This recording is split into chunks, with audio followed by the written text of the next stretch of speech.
Thank you, Steve. And I have to say, one of the great honors for me of being able to work on this has been working with Steve, who really is as brilliant as he is. His heart is tremendous. It's a lot of fun to be with. And even in some of these, very difficult moments where we didn't think things were happening, working together really was an amazing treat.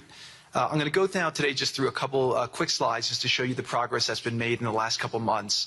It was just over 100 days ago that we got the final deal done, and everyone was celebrating and joyous about the hostages coming home and the end to this long war that nobody thought was possible.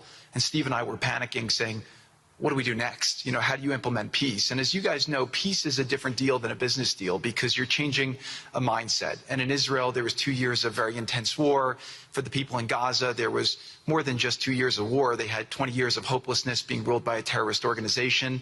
For the people in the Middle East, their hearts were pulled by this. And throughout the entire world, it really was weighing on us. And so we needed to think about, what do we do next? How do we change the habits? How do we change the behaviors?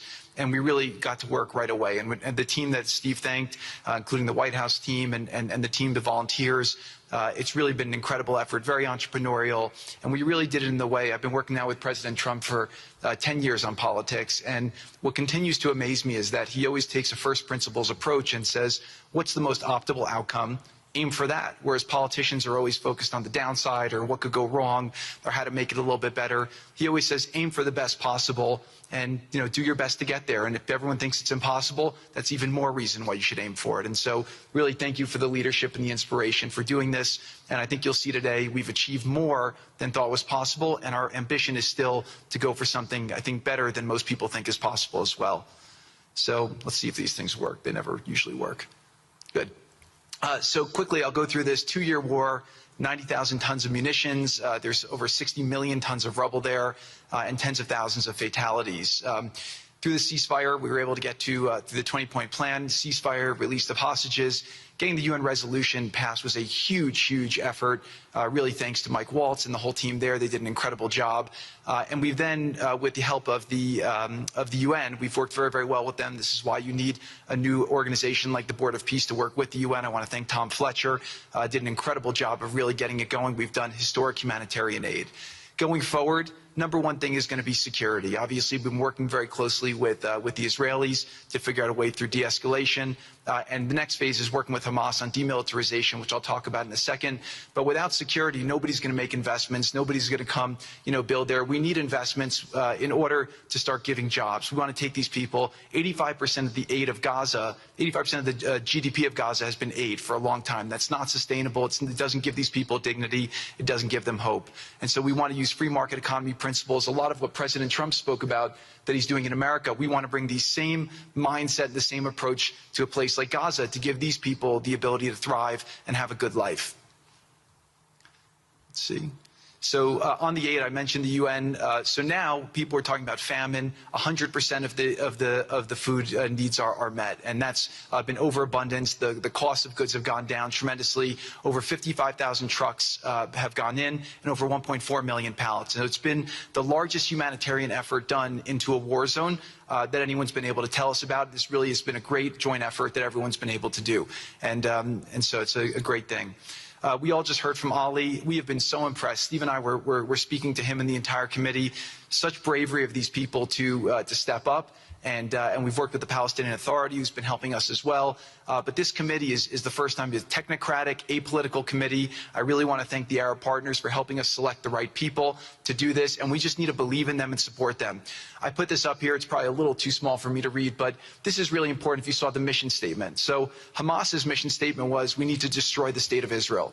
That has not worked well for the people, as we've seen. Their mission statement is, we are committed to establishing security, restoring the essential services that form the bedrock of human dignity, such electricity, water, healthcare, and education, as well as cultivating a society rooted in peace, democracy, and justice, operating with the highest standards of integrity, transparency. So these are the basic things. Their goal is to have peace and to help their people, which is an obvious mission statement for a government, but actually fairly novel for Gaza. So we did a master plan. We brought in, I thank Yakir Gabay, who's one of the most successful real estate developers and brilliant people I know. He's volunteered to do this, not for profit, really because of his heart. He wants to do this. And we've developed ways to redevelop Gaza. Gaza, as President Trump's been saying, has amazing potential, and this is for the people of Gaza. We've developed it into zones. In the beginning, we were toying with the idea of saying, let's build a free zone, and then we have a Hamas zone. And then we said, you know what, let's just plan for catastrophic success. Hamas signed a deal to demilitarize. That is what we are going to enforce. People ask us what our plan B is. We do not have a plan B. We have a plan. We signed an agreement. We are all committed to making that agreement work. There's a master plan. We'll be doing it in phasing. In the Middle East, they build cities like this in 2-3 million people. They build this in 3 years. And so stuff like this is very doable if we make it happen. Rafah will start with. This will show a lot of workforce housing. We think this could be done in 2-3 years. We've already started removing the rubble and doing some of the demolition. And then New Gaza. It could be a hope. It could be a destination, have a lot of industry, and really be a place that the people there can thrive, have great employment. Once this starts going, we think there should be 100% full employment and opportunity for everybody there. And we have a lot of data on what can be, but we think that this really gives the Gazan people an opportunity to live their aspirations. But it all starts with security, and it all starts with governance. Final note I'll just say on the Board of Peace, which is that all the lessons we're doing is we're basically studying the best practices from all over the world, and we're watching who does education the best, who does healthcare delivery the best. All of these things it's not secret IP. All this is IP that the Board of Peace is going to make public, and we want to encourage all the countries to be able to follow these best practices. A lot of the things that President Trump is doing in America, if they're working, we should all be copying them. If we find what's working in other countries, we should be copying them too. And so what the Board of Peace will have the ability to do if we're successful with Gaza is really show how do you do peace implementation, which is something that when we got this deal done, we didn't really find too much expertise or know-how on how to do it. So as we're creating this system, hopefully it's something that we can just document these learnings and make them available to all else who want to use them in the future. So demilitarization, this is something we're starting now that we have a new government in Gaza. This government will be working with Hamas on the demilitarization to really take the principles that were agreed to in the document to the next phase, and hopefully that will be successful. Without that, we can't rebuild. So if Hamas does not demilitarize, that will be what holds back Gaza and the people of Gaza from achieving their aspiration, and that's very important. So the next 100 days, we're going to continue to just be heads down and focused on making sure this is implemented. We continue to be focused on humanitarian aid, humanitarian shelter, but then creating the conditions to move forward. So thank you. Final point I'll just make is this is really only possible because of the work of so many people and President Trump's great leadership. But a lot of you have been asking, how can we help? So the countries have all been incredibly generous. We'll be doing the first conference where we'll announce a lot of the contributions that will be made in a couple weeks in Washington. From the private sector, there'll be amazing investment opportunities. I know it's a little risky to be investing in a place like this, but we need you to come, take faith, invest in the people, try to be a part of it.